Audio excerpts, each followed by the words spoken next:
When you see someone standing next to the freeway, do you believe whatever the sign says? Do you assume the worst from them, thinking they're only putting a sign up to make me feel sorry, but in the end they're really just taking my money and then going to buy alcohol or buying drugs or whatever negative light you want to paint them in? Or they're standing here because of after they went to war, go and fight for their country, and now they come back and the government doesn't want to help them resettle back into civilian life, fought for their country, and now they're just here rotting in their country, so to speak. I see them as they appear, neither too positive nor too negative. I see if they see a sign that wants a cheeseburger, then maybe just as someone who needs some spare change, that by giving money they'll help them much at all. As most of these people are degenerates, they wouldn't use the money other than for degenerate purposes. And usually they look like it. It just looks like they want to drink for a cheeseburger. If you want to help them get a cheeseburger, just so that they might satisfy their next things. Don't really look much beyond that in any moral aspect of whether giving money like that is condoning this sort of activity or behavior among people like that. It's just a matter of trust, and I guess it's up to you if you want to give a trade, if they instead use that money to go buy another shot of heroin or a bottle of beer or whatever. In the end, it's more a matter of giving advice.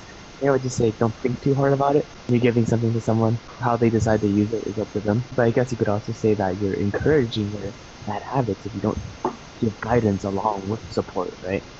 If all you give is support, they could just use that for more degradation of themselves. Or by giving them the money, you're encouraging them to continue to stand next to the freeway and keep begging. If they want to make a living off of that, then in its own right, it's not an easy job. It's a form of making a living. Standing on the highway for 12 hours isn't exactly easy either. I don't know if I'd be able to not do anything at all for 12 hours, or not 12, but maybe 8 or 9 hours standing there holding a sign. If anything, they need to at least build up a really thick skin so that they don't start loathing themselves.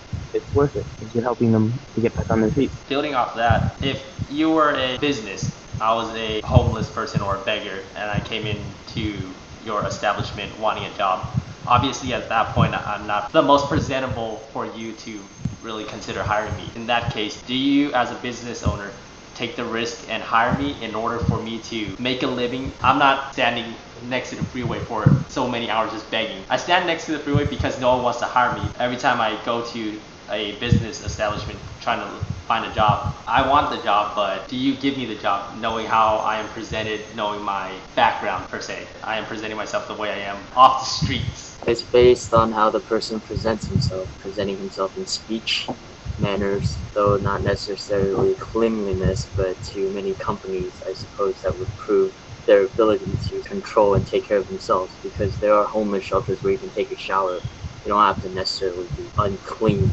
when you're homeless. So maybe they'll think that's already grounds for disqualification by not being able to maintain yourself or maintain some kind of standard that all jobs hold as a very basic requirement, regardless of what their social standing is, homeless or not homeless. That should reveal everything about them. A lot of the war veterans tend to be the ones that are on the side of the freeway because they go and fight for their country, and then they're promised by the government once they come back they'll be rehabilitated back into society. I can't quite trust those people because maybe the government won't give you money if you do nothing, but if you go to school then they'll give you pension, tuition money.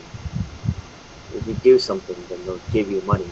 And those people just need to do something if they don't want to do anything. But then you hear about all this post-war trauma and psychological effects, so I can't work anymore because of all this, what war has done to my psyche.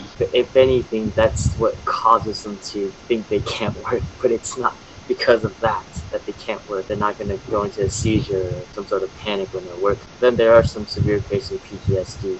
I don't know that. What happens then? Does the government give them money for pension? If they have so severe a nervous disorder that they can't work at all? I don't know about that. But for most people, I think they're either like that lifestyle of just begging, or they're really insane.